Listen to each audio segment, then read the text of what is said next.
আজকে ইলিশ পটলের ঝোল নিয়ে এসেছি। খুবই সহজ একটা রেসিপি। আমার মা যেভাবে রান্না করতো সেভাবেই রান্না করেছি। পটলটার খোসা আমরা ছিলি না, আস্ত খোসা রাখি। মাঝামাঝি লম্বালম্বি দুফালি করে নেই পটলকে। আর কড়াইতে তেল দিয়ে সচরাচর যেসব মশলা দেই, ইলিশ মাছে বেশি মশলা দিতে হয় না, তাহলে ফ্লেভারটা থাকে না। হলুদ, মরিচ, ধনিয়া গুঁড়া আর লবণ, তেল, ব্যাস। এটা দিয়ে মাছটাকে হালকা একটু কষিয়ে নিয়ে একদমই অল্প এপিট ওপিট করে মাছগুলোকে তুলে নিয়ে তারপর পটলগুলোকে দিয়ে বেশ কিছুক্ষণ কষাতে হয়। পটলটা যতক্ষণ না সেদ্ধ হয় ততক্ষণ কষাতে হয়। একটু একটু করে পানি দিয়ে কিছুক্ষণ পর পর নেড়ে চেড়ে দিই, ঢাকনা দিয়ে ঢেকে দিই, আবার ঢাকনা খুলে আবার পটলগুলোকে নেড়ে চেড়ে দিই। তারপর যখন পটল সিদ্ধ হয়ে আসে তখন আগে থেকে কষিয়ে রাখা যে ইলিশ মাছগুলো, সেই মাছগুলোকে তখন পটলের মধ্যে দিয়ে ঝোল দিয়ে দিই। আর ইলিশ মাছের একটা ব্যাপার হচ্ছে যে ইলিশ মাছে যত কম মশলা দিবেন ইলিশ মাছ তত বেশি খেতে সুস্বাদু হবে। ইলিশ মাছ তো ইলিশের ফ্লেভারেই খাওয়া যায়। হালকা একদম মশলা, যেটা না দিলেই নয়, হলুদ গুঁড়া, ধনিয়া গুঁড়া, মরিচ গুঁড়া, সেগুলো খুবই সামান্য পরিমাণে আমি দিই। আর তেল তো সবসময় আমি রান্নায় খুবই কম ব্যবহার করি। যত কম তেলে রান্না করা যাবে তত বেশি স্বাস্থ্যকর হবে খাবার। তেল বেশি দিলেই রান্না ভালো হবে এমন কিছু না, সেই জন্য তেলটাকে পরিমিতভাবেই খাওয়া উচিত। আর ইলিশ মাছটা যেহেতু নোনতা, লবণটাও খুবই সাবধানে দিতে হবে। যদি কখনো লবণ বেশি হয়ে যায় যে কোনো তরকারিতে, তাহলে একটা টিপস দিয়ে দেই, একটা আলু কেটে পাতলা করে আলুর পিসগুলো তরকারিতে দিয়ে দিবেন, তাহলে ওই আলুটা বাড়তি লবণটাকে শুষে নেবে। তো আজকে আমার কেন যেন মনে হয়েছে যে আমার হয়তো বা একটু লবণ বেশি হয়েছে। ছোট্ট একদম একটা আলু আমি স্লাইস করে কেটে আমি ঝোলে দিয়ে দিয়েছিলাম। আসলে লবণ বেশি হয়নি, আমার এটা ধারণা হয়েছিল।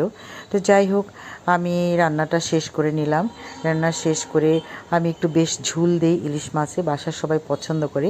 আর এই তরকারিটাতে পটলের আর ইলিশের যে ঝোল, এটা নামই তো ইলিশ পটলের ঝোল, তাই এটাতে ঝোলটা পরিমাণে একটু বেশি দিয়ে থাকি।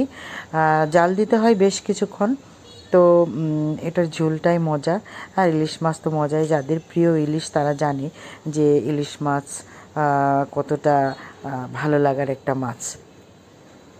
আজকে ইলিশ মাছ রান্না করেছি পটল দিয়ে। আর হচ্ছে কই মাছ নিয়ে এসেছিলাম বাজার থেকে, ফ্রেশ কই একদম। কই মাছ ভাজি করেছি। মাছটা বেশ মুচমুচে করে ফ্রাই না করলে মাছ ভালো লাগে না। কই মাছের মধ্যেও হলুদ গুঁড়া, ধনিয়া গুঁড়া, মরিচ গুঁড়া আর 1 চিমটি জিরে গুঁড়ো দিয়ে লবণ দিয়ে মাছটাকে মাখিয়ে রেখেছিলাম 10 মিনিট, যেটাকে ম্যারিনেট বলে।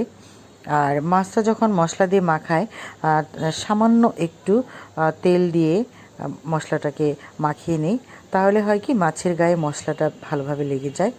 আর মাছটা তাহলে ভাজার পরে খেতে বেশ সুস্বাদু লাগে। আপনাদের একটা কথা বলি, পটলটা হচ্ছে অনেক পুষ্টিকর একটা খাবার। পটলটা তরকারিতে যদি খোসাসহ রান্না করেন পুষ্টিগুণটা বেশি পাবেন। আর চাইলে খোসা ছাড়িয়ে খেতে পারেন যদি কেউ খোসা পছন্দ না করেন, অনেকের ভালো লাগে না। পটলের বিচিতে অনেক পুষ্টিগুণ আছে, তাই আমি বিচি সহই রান্না করি। অনেকে বিচি ফেলে দিয়ে করে, যার যেভাবে ভালো লাগে সেভাবেই করবেন। তবে শুধু এটুকুই বলবো যে হালকা মশলায় হালকা তেলে রান্না করার চেষ্টা করবেন, তাহলে সেটা স্বাস্থ্যকর হবে। খাবার স্বাস্থ্যকর হওয়াটাই সকলের জন্য মঙ্গলজনক। সুস্বাস্থ্য একটা বিশাল বড় নেয়ামত, সেটা থেকে নিজেরা নিজেদেরকে যেন বঞ্চিত না করি। আমার চ্যানেলটিতে আমি অনেক সময় রান্না দিয়ে থাকি, অনেক সময় বিভিন্ন রিলস দিয়ে থাকি। আমার পছন্দের ভালো লাগার বিভিন্ন কিছু আমি ভিডিও ধারণ করি, ছবি তুলে রাখি আমার ক্যামেরায়। তো আমি সেগুলো আমার চ্যানেলে দিয়ে থাকি আমার ভিউয়ার্সদের জন্য। আপনারাও সেগুলোর সাথে সঙ্গী হন, সেই জন্য আমার আনন্দ আপনাদের সাথে ভাগ করে নিই। ভালো লাগলে আমার চ্যানেলটিকে সাবস্ক্রাইব করে পাশে থাকবেন। সবার জন্য ভালোবাসা।